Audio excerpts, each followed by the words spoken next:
Bismillahirrahmanirrahim. Assalamualaikum warahmatullahi wabarakatuh.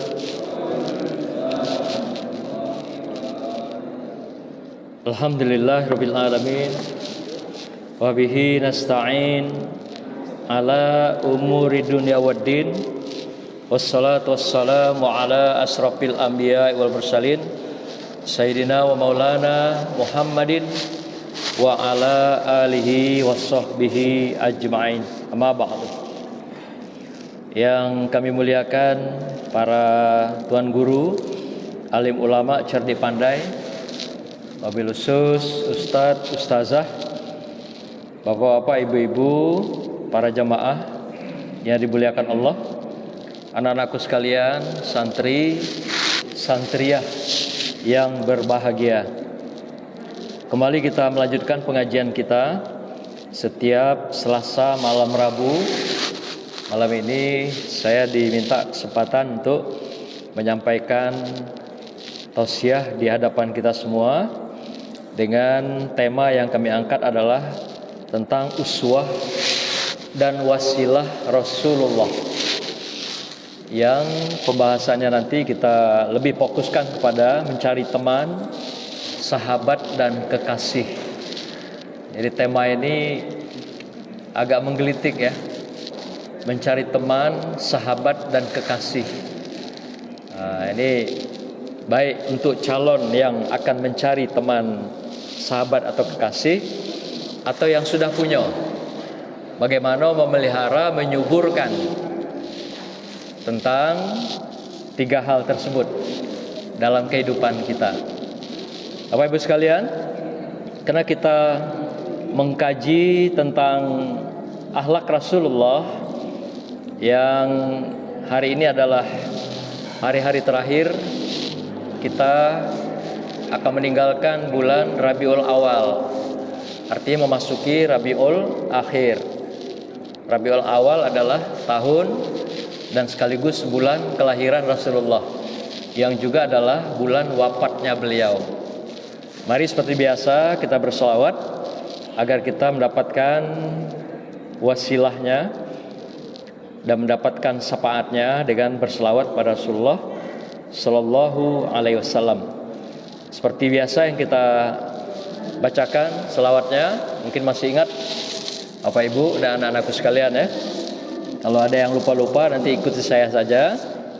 Baik, kita mulai ya. Bismillahirrahmanirrahim. Marhaban ya Nabi, salam alaika. Marhaban ya Rasul, salam alaika. Marhaban ya Habib, salam alaika. Marhaban salawatullah alaika.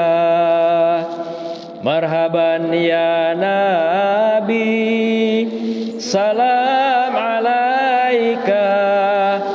Marhaban ya Rasul, salam alaika. Marhaban ya Habib, salam alaika. Marhaban salawatullah alaika. An-Nabi sallu alaih, salawatullah alaih. Wa yanalul barakah kullu man shalla alaih. Kullu man shalla alaih. Marhaban ya Nabi, salam alaika. Marhaban ya Rasul, salam alaika. Marhaban ya Habib, salam alaika. marhaban salawatullah alaika. Sallu alaihi. Bapak Ibu sekalian yang dimuliakan Allah, tema yang kita pilih malam ini adalah ringan tapi serius ya. Yang pertama saya ingin sampaikan apa yang dimaksud dengan uswah dan wasilah, atau sebaliknya wasilah dan uswah. Dalam Al-Quran banyak sekali yang memerintahkan kita agar mengikuti wasilah. Demikian juga hadis banyak sekali. Dan kita jarang membahas, memahami secara lebih dalam tentang wasilah. Padahal kita selalu berdoa ketika setelah azan dikumandangkan. Bapak Ibu pasti berdoa kan? Bu, doa gak? Nah, apa doanya? Allahumma anzilir rahmah. Apa? Siapa yang hafal? Anak-anakku?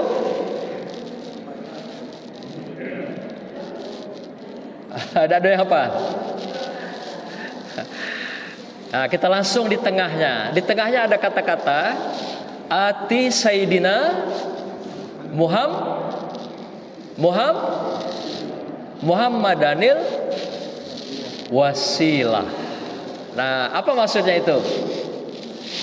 Ya Rob, jadikan Muhammad adalah tempat kami, adalah jalan kami, adalah orang yang menjadi petunjuk kami untuk mendekatkan diri kepada Engkau.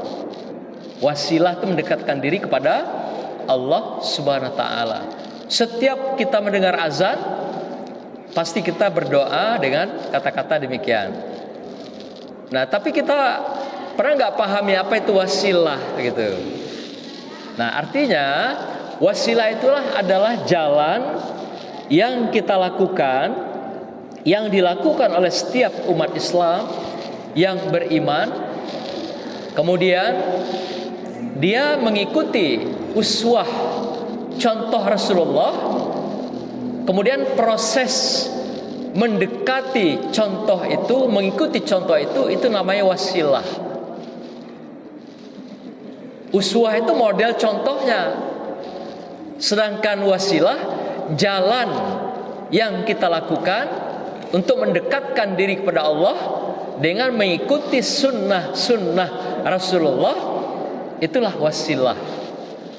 Maka itu kata seorang mufassirin, Imam At-Tabari mengatakan dalam kitabnya Jami'ul Bayan, wasilah itu adalah segala sesuatu yang mendekatkan kita kepada Allah, dan wasilah tertinggi, terbesar, terutama itu adalah wasilah Rasulullah Sallallahu Alaihi Wasallam. Jadi artinya kita seringkali berbicara, mendengarkan ceramah, cinta Rasulullah. Apa cukup cinta saja? Ya, kalau cinta saja, tidak mengikuti wasilahnya, tidak mencontoh uswahnya, ya itu cinta palsu dong. Ya, banyak yang cinta, hidup demi cinta, hidup karena cinta, mati karena cinta, mati pun karena cinta, gitu kan? Apakah itu dikatakan cinta? Tidak. Jadi cinta itu adalah kita mengikuti wasilahnya, jejak-jejaknya, perilaku perbuatannya. Mengapa kita mengikuti dia sebagai wasilah dan uswah kita, contoh kita? Karena apa yang dikatakan Rasulullah itu enggak ada yang berdasarkan hawa nafsunya. Wa ma yantiqu anil hawa in huwa illa wahyu yuha. Bahwasanya tidaklah Rasulullah itu berbicara, berbuat, merasa, bertindak dalam hidupnya semaunya dia, sekehendak dia, apa yang terasa teragak digawekan. Tidak. Tapi Dikatakan bahwa apa yang dilakukan segala dalam kehidupannya adalah wahyu yuha, adalah berdasarkan wahyu, petunjuk dari Allah Subhanahu wa taala. Maka itu dikatakan oleh Ummi Aisyah, wahai Ummi Aisyah, kalau satu ketika nanti kita tidak berjumpa lagi dengan Rasulullah, apa yang menjadi akhlak pegangan kami, contoh pegangan kami, wasilah yang akan kami ikuti? Kata sahabat bertanya kepada Ummi Aisyah.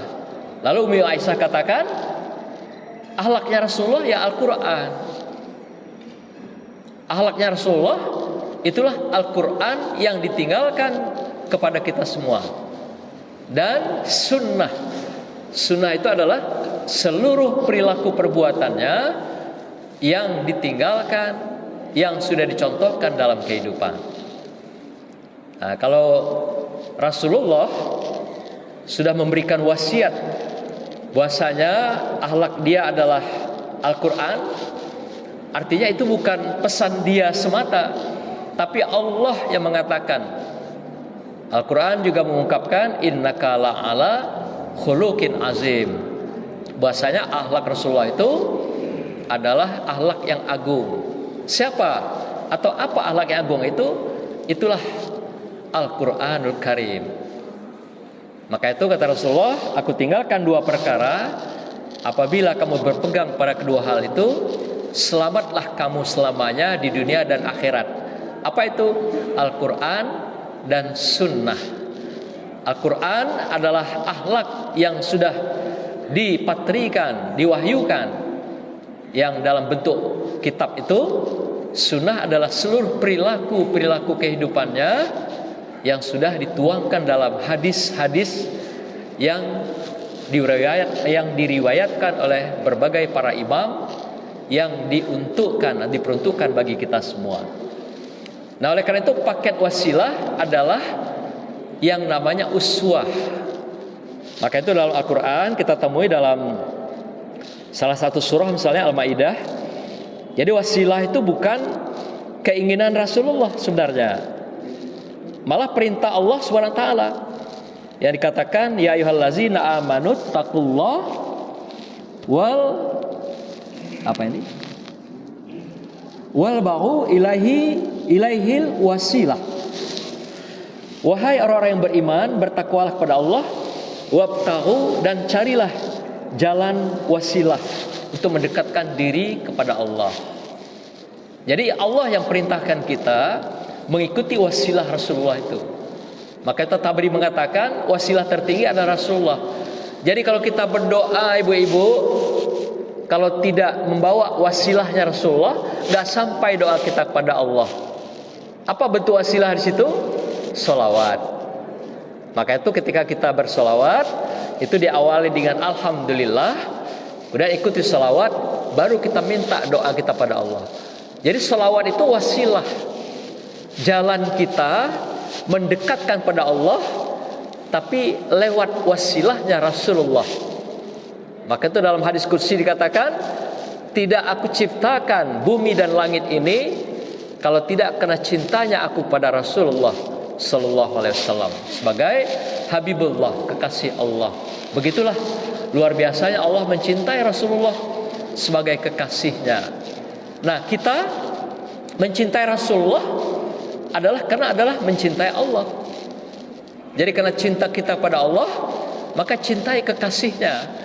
Lewat kekasihnya inilah kita mencapai atau menyampaikan harapan-harapan kita kepada Allah Subhanahu wa taala dengan berselawat. Allah saja berselawat, para malaikat berselawat, maka kita sebagai orang beriman diminta oleh Allah juga berselawat kepada Rasulullah sallallahu alaihi wasallam sebagai cinta kita. Jadi selawat itu adalah sebuah wasilah, jalan untuk mendekati Allah, tapi melalui jalan yang ditunjukkan, yang dicontohkan, diuswahkan Rasulullah sallallahu alaihi wasallam. Barulah sampai kepada Allah apa yang kita minta, apa yang kita harapkan, dalam kehidupan kita. Nah, oleh karena itu uswah adalah modelnya, contohnya yang kita ikuti.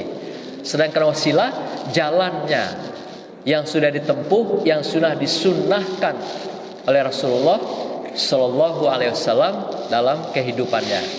Nah, Bapak Ibu sekalian, Rasulullah menjadi uswah kita dan juga sekaligus menjadi wasilah kita. Maka itu dengan kita melakukan sholawat itu adalah salah satu wasilah kita yang kita lakukan. Dan di samping yang paling utama adalah melakukan ketaatan-ketaatan kepada Allah dengan merujuk kepada jalan yang diberikan Rasulullah dan sudah dicontohkan melalui uswah-uswahnya. Satu sisi beliau adalah sebagai manusia biasa sama dengan kita. Artinya kalau dia sama dengan kita, maka dia adalah contoh manusia yang terbaik, yang tidak pernah melakukan kesalahan. Maka itu digelari dia sebagai orang yang maksum, nggak pernah berdosa. Nah, orang yang sudah digelari maksum, tapi dia masih tetap beristighfar, Bapak Ibu sekalian. Astaghfirullahalazim. Sehingga Ummi Aisyah pernah protes, ya Rasulullah, engkau kan sudah maksum, sudah diampuni Allah, dicintai Allah, dijamin masuk surganya Allah. Kenapa masih istighfar lagi? Sampai begitu protes Ummi Aisyah, kena bibirnya basah mengucapkan istighfar itu. Maka Rasulullah mengatakan sambil tersenyum, wahai Aisyah, apakah aku tidak boleh mendapatkan ridhonya Allah, mendapatkan ridhonya Allah, rahmatnya Allah, mendapatkan berkahnya Allah, dan mendapatkan ampunan Allah? Tapi engkau sudah masuk, kata Ummi Aisyah. Di dalam kemaksuman aku tidak tahu. Mungkin ada sesuatu yang aku langgar tentang perintah-perintah Allah yang tidak aku sadari, yang tanpa aku ketahui. Maka itu aku beristighfar kepada Allah atas kealpaan, atas kesalahan yang mungkin aku lakukan. Sampai begitu Rasulullah menyatakan dirinya bahwa beliau tetap beristighfar di hadapan Allah. Maka itu kita sebagai hamba Allah yang mencintai Allah, maka tidak ada pilihan lain. Jalan menuju Allah, mendekati Allah sebagai wujud cinta kita pada Allah adalah dengan mencintai Rasulullah di atas segalanya, sebagaimana juga kita mencintai Allah. Dalam sebuah hadis dikatakan, barang siapa yang tidak mencintai aku, kata Rasulullah, atau dia mencintai sesuatu makhluk di muka bumi ini melebihi dari cinta pada aku, maka dia tidak akan masuk ke surga bersamaku nanti ketika di akhirat. Jadi ada yang kata lain, tidak akan masuk surga orang yang tidak mencintai aku di dunia ini, dan nanti apalagi di akhirat tidak akan ketemu Rasulullah Sallallahu Alaihi Wasallam. Maka itu dalam sebuah hadis dikatakan, al-mar'u ma'aman ahabba, barang siapa atau seseorang akan bersama dengan orang yang dicintainya di surganya Allah nanti. Jadi siapa yang kita cintai, itulah yang akan bersama kita.